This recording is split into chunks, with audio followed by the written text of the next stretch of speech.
Animal Welfare Group mapasaka ang kaso batok sa ginapahayag nagpanghilo sa mga kuring sa isa ka universidad sa Iloilo City. Iniyagin tutukan ni Zen Kilantang Sasa.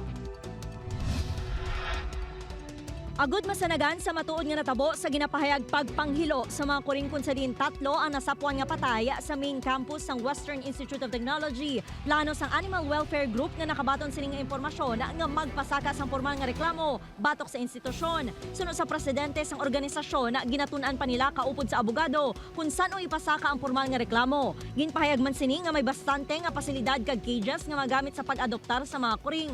Inyang may kaangtanan sa pahayag sang presidente sang bulutuan nga wala ini nakabaton sang pagtanyag sang grupo nga mag-adoptar. Matagaan kasi sa mga kaso, hindi na pala maliwat sa balang nagkakatapo mamuna kasi mga tagaan na sa proper investigation. Ginpadulungan liwat sa news team ang institusyon agud si Keron kung maresulta na ang ginpatigay nilang investigasyon apang wala sa gihapon ng presidente.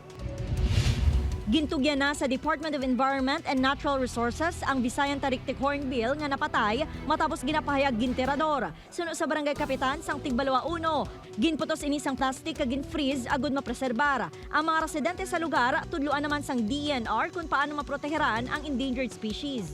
Ang plano sang DENR sa this coming Friday no makantak sanda kang pulong-pulong gidya para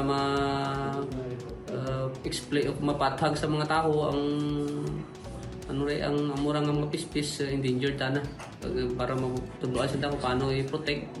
Matandaan nga nakita ng pispis ang isa ka residente sa nabukid nga bahin sang Tigbalwa 2. Upod kay Cirilo Randuque, Zen Kilantang Sasa, One Western Visayas.